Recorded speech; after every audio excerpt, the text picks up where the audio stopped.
Halo, salam ternak, salam sehat selalu peternak Indonesia dimanapun Anda berada. Bertemu lagi dengan saya di channel Tracak GB. Pada kesempatan kali ini saya ingin memberitahukan bahwasanya adanya wabah atau penyakit menular yang telah menyerang 1247 ekor sapi yang khususnya berada di daerah Jawa Timur, yaitu di Kabupaten Gresik, Lamongan, Sidoarjo, dan Mojokerto. Telah dikonfirmasi positif penyakit mulut dan kuku atau PMK. Penyakit mulut dan kuku ini adalah penyakit hewan yang menular, termasuk penyakit yang akut yang menyerang ternak sapi, kerbau, kambing, domba, kuda, dan babi dengan tingkat penularan mencapai 90 sampai 100% dan kerugian ekonominya sangat tinggi ya lur ya. Tanda klinis penyakit PMK ini adalah demam tinggi 39 sampai 41 derajat Celcius dan keluar lendir berlebih dari mulut dan berbusa,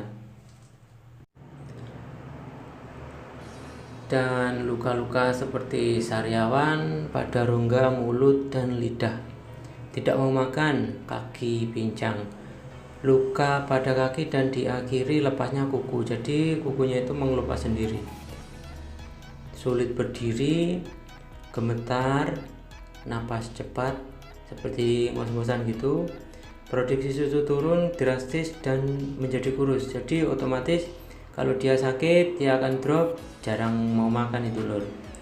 Situasi penyakit PMK di Indonesia sejak tahun 1986 telah dinyatakan bebas dari penyakit PMK dan telah diakui oleh Organisasi Kesehatan Hewan Dunia atau OIE sebagai negara bebas penyakit PMK pada tahun 1990. Jadi sebenarnya Indonesia sendiri sudah diakui bebas penyakit mulut dan kuku ini lur. Cuma pada tahun 2002 ini kok ada lagi. Jadi kronologis wabah penyakit PMK di Jawa Timur ini ada 3 laporan ya lur ya.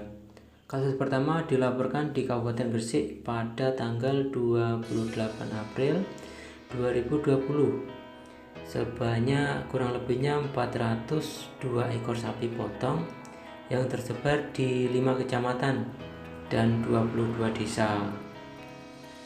Kasus yang kedua terlapor pada tanggal 1 Mei 2022 di Kabupaten Lamongan sebanyak 102 ekor sapi potong yang tersebar di 3 kecamatan dan 6 desa.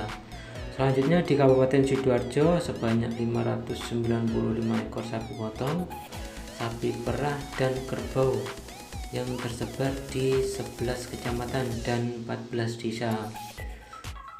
Kasus ketiga terlapor pada tanggal 3 Mei 2022 di Kabupaten Mojokerto sebanyak 148 ekor sapi potong yang tersebar di 9 kecamatan dan 19 desa. Jadi untuk kasus yang ini terjadi semuanya terlapor di Kabupaten Jawa Timur ya lur ya. Jadi untuk Dinas Peternakan sendiri sudah mengantisipasi. Jadi ada sebagian pasar sapi atau pasar hewan yang tutup. Tindakan yang telah dilakukan sedang dilakukan dalam rangka pengendaliannya ini lur.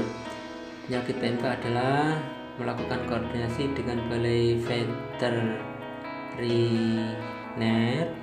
selaku laboratorium pengujian dan pusat Puspetma selaku laboratorium rujukan penyakit PMK di Indonesia.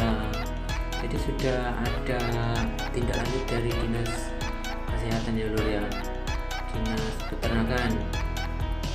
Jadi kita tidak perlu panik untuk ada sapi yang seperti ini. kita wajib untuk di kandang itu menyediakan obat-obatan, terutama itu seperti pengobatan sistematis pada ternak yang telah terjangkit penyakit untuk mengurangi potensi panik. Jadi kita nggak perlu jangan panik, kita cuma menyediakan obat, atau sekiranya jika ada sapi yang sakit kita bisa menghubungi Pak Mantri atau Pak Dokter, dan kita melakukan penanggulangan dan pemberantasan penyakit PMK ini sesuai dengan SOP wilayah status wabah meliputi pembatasan lalu lintas ternak masuk dan keluarnya. Jadi masuk dan keluarnya kita harus membatasi ya lur ya. Kita membatasi masuknya sapi dari luar, seperti sapi dari pasar. Kita untuk sementara waktu kita jangan perbanyak dulu, atau kita harus pandai-pandai untuk menyeleksi sapi tersebut sakit atau sehat, kita harus mengantisipasinya.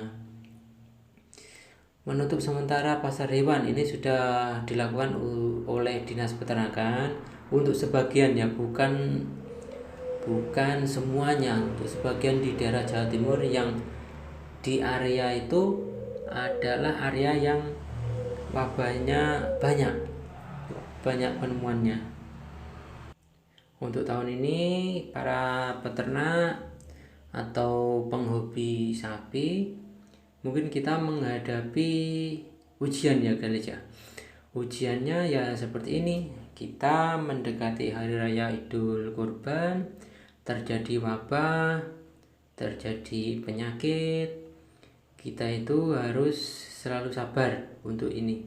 Jadi untuk para peternak atau penghobi kita harus waspada, karena penyakit ini oleh Dinas Peternakan sudah dihimbau jangan terlalu panik, karena kepanikan itu akan mengakibatkan pola pasar itu akan naik turun itu. Jadi kita harus santai menghadapinya, karena di daerah Tulungagung sendiri kita belum ditemukan kasus ya untuk PMK ini.